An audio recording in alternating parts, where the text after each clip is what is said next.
Hi there, it's John from Commercial Real Estate Online. Welcome to the program. This is the video show where I like to share tips, tools and ideas in commercial real estate brokerage for agents around the world. And this is indeed our YouTube channel. They'll get plenty of ideas here. You will get plenty of ideas here relating to commercial real estate. So look around, look at the ideas here, and of course work with those ideas to improve what you do. Because commercial real estate is like that. You are always improving, shaping and thinking about what you're doing. And of course, in this property market, which is new, fresh and different, there's a new cycle underway, and you can get very involved with new people in new and different ways. So do that. So in this particular topic, I'd like to talk about the essential knowledge that you should have as a broker or an agent in your location. With that knowledge, you can find the right people, engage with them, and of course be there when they need property help. And as you talk to many people every day, some of those people won't want help, and that's just okay. But things change. So a person that you talk to today will be a person that you can talk to again in the future, because one day they will need property help, and you want them to remember you. So the essential knowledge, what's it all about? How can you work with that? What can you learn about the local property area that is valuable to your clients so that you can win listings? Let's go forward. The essential knowledge. There are a number of things to think about, of course. And if you've come to commercial property through residential, you'll know that it's an entirely different type of property cycle, property type, and of course you're dealing with new and different people. Not the same people that you deal with when it comes to residential property. So for that reason, it does require more knowledge of things that are unique to the property type. Unique, very special. And in saying that, here are some of the main ones to help you, as an agent or a salesperson, build and grow your property knowledge. The operative words there, build and grow. And over time, you should be focusing on that growth of your listing opportunities and your client base. Because when you grow your client base, that ultimately means that you will have more listings over time.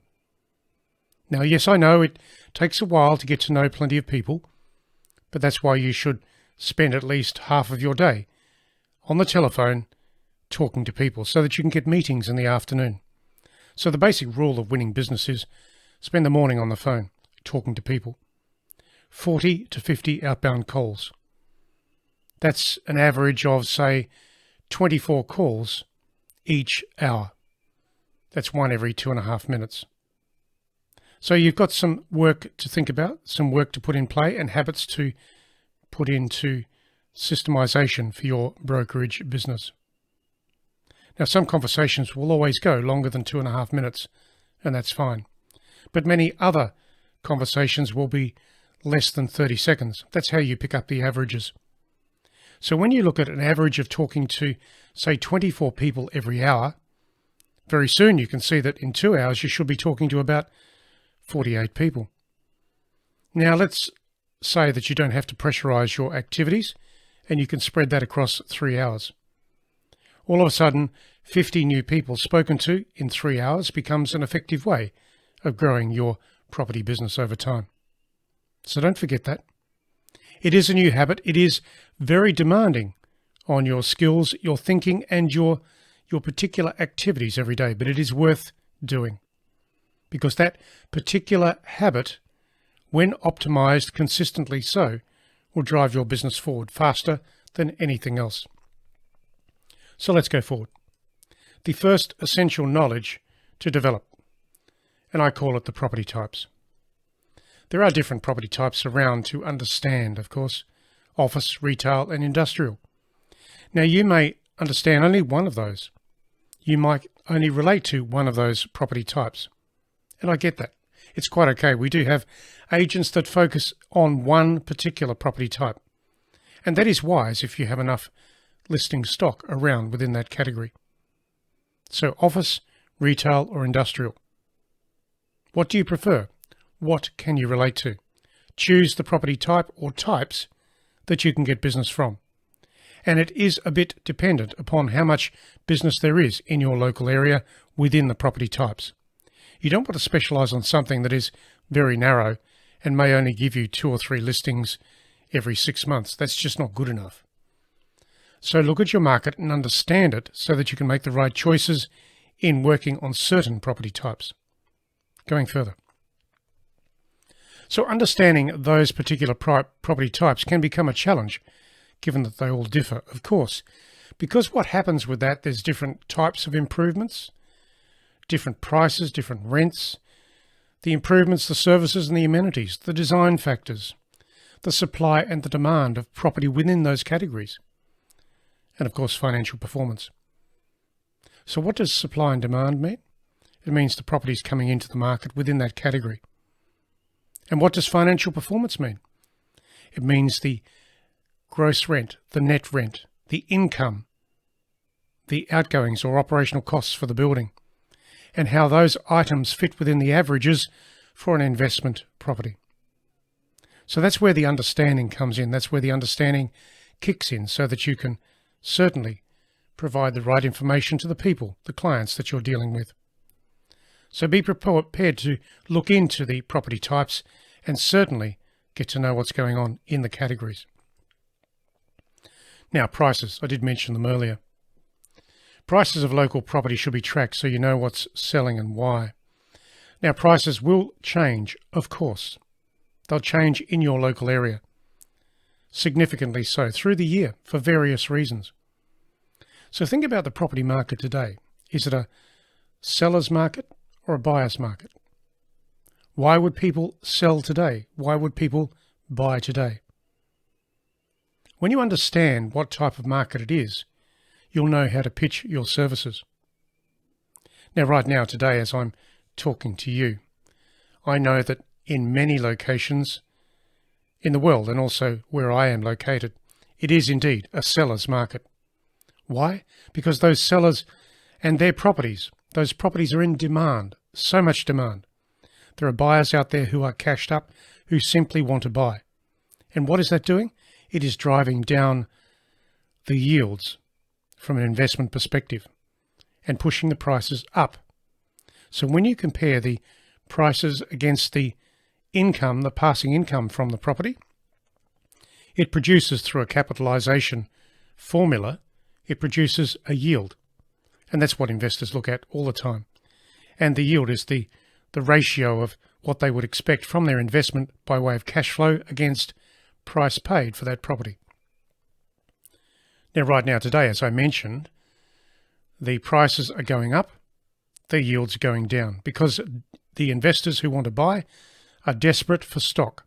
So any good property that goes to the market today will achieve a good price and a low yield. And of course, that becomes a seller's market. Now, all of that will change over time, and that's okay. When it changes, it changes. You just then work with different discussion points or arguments with the people who own property. Right now, you should be working with getting your listing stock up. That's what it's all about. So how can you get your listing stock up? It's talking to sellers and telling them that it is a seller's market, and they would be wise to consider selling their property to get a great price if they can afford to do so right now. So all of this information will help you substantially when you price and list any other property nearby, of course. When you know the prices that are being achieved, the yields that are being achieved. And the factor that I said before, which is it a seller's market or a buyer's market? Now, some properties are harder to sell than others, and you should form an opinion about that. Now, why do you need to think about it? Because some properties just don't attract inquiry. And when they don't attract inquiry, you're just struggling to get any results whatsoever. So when you are about to list a property, think about whether it actually is a property that would create inquiry in its location, with its improvements, with the tenancy mix. Is it something people would want to buy? That question requires an answer. Now, you can indeed walk away from listings that you don't really want to list. You do not have to list everything that comes at you, because some listings are just going to bog you down, slow you down, and waste your time. Let's go further. The rents for a property. Now, the rents are part of the income stream, of course, and the rents also impact the ultimate investment performance. So if you are a sales agent, you actually have to know about rents, because sometimes you'll need to tell the investors, the owners of that property, that they actually have an under-rented asset, and that will impact their price if it's being sold to an investor. That sort of logic and that sort of argument comes from knowing the rents, knowing what's going on out there from an investment perspective. So, of course, you should be optimizing the rents for the property before sale so that you can get a good price. Because if other investors are going to buy that asset, then you need to know that the rents are set for the optimal cash flow, which will impact the optimal price based on a yield calculation. So rents will differ by property type and location. Of course, there's many different rent types, but also understand the different rents between retail, office, and industrial. Typically, industrial rents by square metre or square foot would be in the lowest level or category. Office rents would be in the middle, retail rents would be at the highest level. And retail rents are quite specific because it is all based on retail trade, the shopping centre, the customer attraction, that sort of thing. And retailers will pay a higher rent per square metre or square foot. So knowing those things will help you with your listings. Now, what do you need to know? There are different rent types, such as gross, net, face, and effective. So when you look at these two particular things, what is the difference there to think about? Well, I'll show you. Gross and net, they are the base rent types. Net rent is a base rent payment that is made by the tenant without any outgoings or operational cost payments to the landlord in it. The operational costs to the landlord will be separate. So that's then a net rent plus the operational costs. The gross rent, alternatively, is a rent which is paid to the landlord. It includes everything. There's only one amount paid by the tenant each month, and that one amount is then paid. There are no other charges for operational costs for the property. Now, the tenants actually prefer this sort of rent because it's one amount of rent. They don't have to budget for anything else. Tenants typically don't like this type of rent because they have to pay other things as well. And then you'll say, oh, John, what's this? Face and effective. Okay, so let me explain. The face rent is a rent that has been enhanced by an incentive. This says that if you do a lease deal and you have to give the tenant some incentive to take the premises, it says that the rent paid is actually a face rent. Because to get that tenant, you actually had to give them an incentive. You had to give them something, a rent-free, maybe cash, to actually take that lease. So it's called a face rent because it's actually a rent that's stacked by the fact of an incentive to get that tenant into the property. Alternatively, if the rent deal is done and there is no incentive to the tenant whatsoever, in other words, rent from day one, then that is an effective rent. It's a true rent. It's not impacted by any incentives that had to be given away. So that's worthwhile knowing. So just to recap, the difference between a net rent and a gross rent will be the operational or outgoings costs for the property. The difference between a face and an effective rent is the incentive. Is there an incentive or is there no incentive? That's what you need to know. So let's go further. So add to this particular assessment some other terminologies, such as the incentives. Now, I've mentioned that to you already. And then you have a complex set of numbers to analyse and monitor. That's when it comes to rentals. All of a sudden you can see that there are other things to assess when you understand rents. Sure, you might know the rents that are paid, but on what basis are those rents paid? Gross, net, face, or effective? What are the incentives? All of a sudden you're assessing the rentals paid by the tenant in that property or that tenancy, and that impacts your assessment of the property overall. So going further into marketing methods. Now, marketing methods are special to your location and your property types. It does say that at different times there will be preferred methods of marketing for most properties, given the level of inquiry in the local area. So some methods of marketing work better than others. So the method of marketing for the property based on what the property is, where it is, and the target audience has to be chosen for optimizing the inquiry. If you choose the wrong method of sale, then you will likely be wasting your time in getting inquiry. The best methods of sale in today's market, because it is a seller's market, the best methods are based on time. That will be auction, sale by tender, sale by expressions of interest. With commercial property, that works very well. So understand what works in your area. A timed method of sale will be for 3 or 4 or 5 or 6 weeks. 3 weeks is a bit short, sure. So 4 weeks, 5 weeks or 6 weeks would work with auctions, expressions of interest or tender. Now, when you've chosen the best method of sale, you can then talk to the client about paying some marketing funds, because vendor paid marketing should always be your priority. And there it is there. Vendor paid marketing funds. What's the focus? The focus is to make sure that the vendor is contributing towards the marketing of that property, so that you can cover off on the media channels that actually work for that property in today's market. So let's go further. Listing methods. Listing methods will be either open list or exclusive. Now, you probably know the difference, or at least I hope you do. The best listing method is always exclusive for a period of time, maybe 2 or 3 months, depending on the property type. But the listing type should be tied into the methods of sale that I spoke to you about.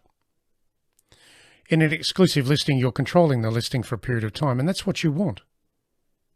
Open listings are a waste of time, and I've said that in many parts of other programs and courses that I share online. Open listings are a waste of time unless you are really desperate to get a listing. And by the way, being desperate for a listing is not good. Anyway, it is what it is, so make your choice.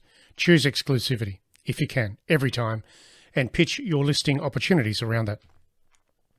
So the exclusive listing method is the only way to allow you to dedicate your time to the marketing of a property. The exclusive listing method. You focus your time, you dedicate your time to a campaign over 6 or 8 weeks, and you will usually get a result because you will get inquiry. I also go back to the other point, though, that understanding the best method of sale will help you target an audience to get the best results. And I also mentioned earlier that you don't list everything that you see, because that can waste your time. Choose the better properties in the good locations and you will get more inquiry. As a case in point, recently I was involved with a property which went to the market. It was an older retail property, but it was in a great location. Sure, the property was pretty old and let's say out of good condition, but nevertheless the property created a lot of inquiry because of its location. And from that one campaign, I generated 325 inquiries from genuine people who wanted to buy. So that is what happens when you focus on a quality property in a quality location, or either of those two particular assessments. A quality location works on its own. A quality property works on its own. But understand where the quality is so that you can pitch your listings accordingly. So let's look at leasing methods. They will change from time to time given the amount of property that's coming to the market today. In other words, the amount of vacancy that's in the market. So every vacant tenancy must be effectively marketed to capture the inquiry. This takes strategy and correct marketing methods. So it does say that a shop that is listed for leasing, a shop that is listed for leasing as part of a project or within a property, should be carefully considered for the target audience that you're going to attract. Where is that shop?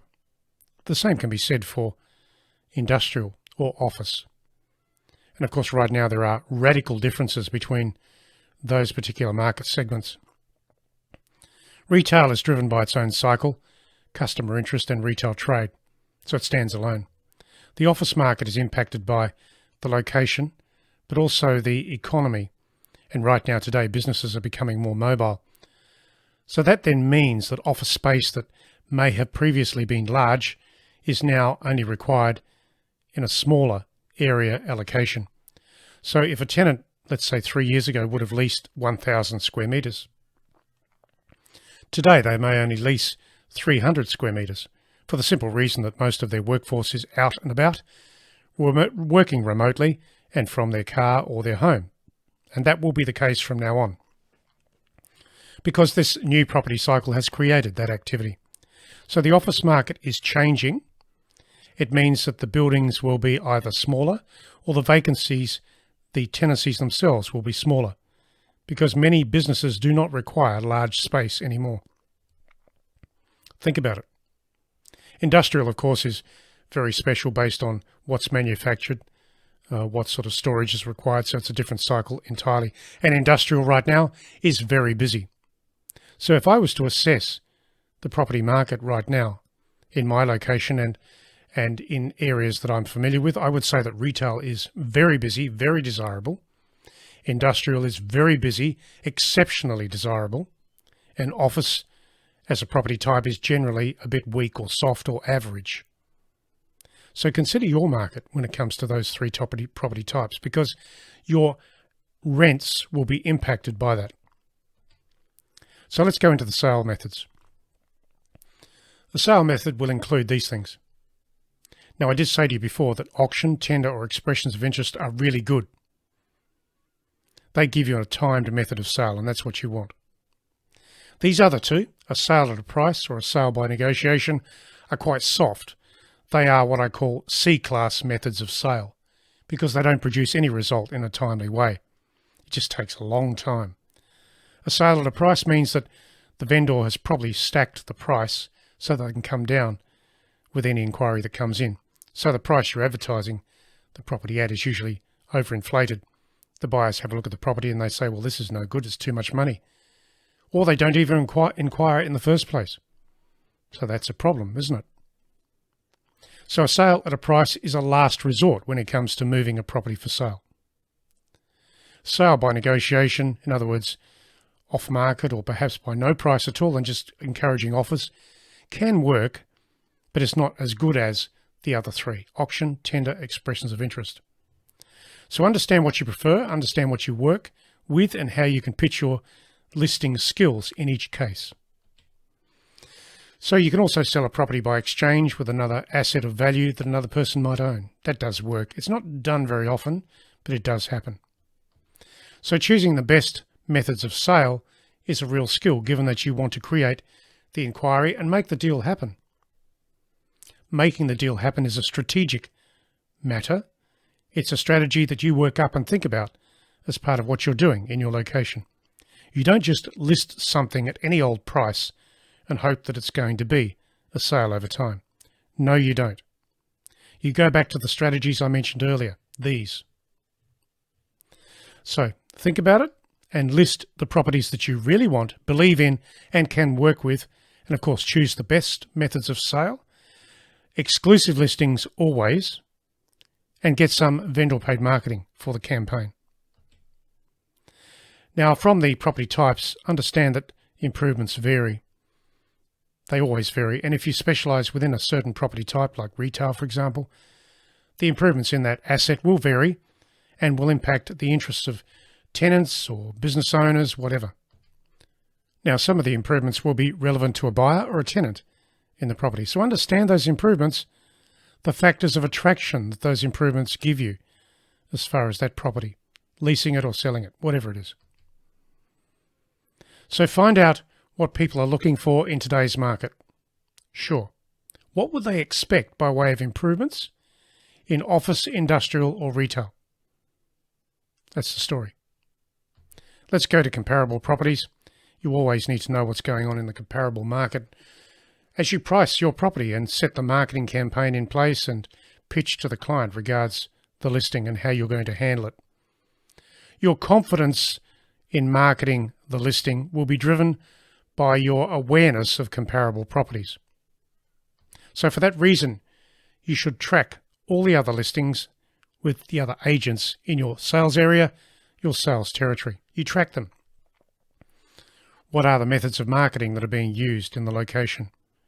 What are the other properties that are out there? What are the rents or the prices? Will you need to match those rents or prices? Are the other properties improved to a higher level? Are they more attractive? Do they have better improvements at the same rent or price? Interesting questions, aren't they? So when you understand the comparable properties market, you'll understand how to talk to the existing listing with the client that you're about to try and convert to a listing. So the summary points in all of this: know your location comprehensively. Know your property types. Choose the best ones that you can relate to. Watch what is happening, of course, so you can see where the changes are in a seller's market or a buyer's market, a landlord's market or a tenant's market. Watch what is happening. Track those prices, rents, changes, activity, people and businesses. And certainly converse with new people every day, so you can track your conversations. And conversations tracked will give you progress over time. When you look at these things, you'll say, well, gosh, there's a lot of things to understand in your location. Of course there is, because you are the agent. You are the agent that is actually out there looking for listings. And the only way you'll find listings is to know these things, to do these things, to track these things. That's the story. When you do all of that, you'll have better results over time. So this particular group of slides is actually part of the Listings Made Simple course, which you may like to check out at our website. I'll put the link below. Of course, there are many other tips, tools and ideas at our website, which is commercial-realestate-training.com. Visit there and pick up on the free information to help you with brokerage sales, leasing, or property management. It is a good market. Right now today it is a very active market and should remain so for the next couple of years. It all comes down to one thing: the amount of people that you know, the number of listings that you control, and your activity in the market by talking to people every day. That indeed is the formula to help you grow your commercial real estate business over time. This is John Hyman. I'm signing off for now. Catch us at the website, which is commercial-realestate-training.com. I'll see you there.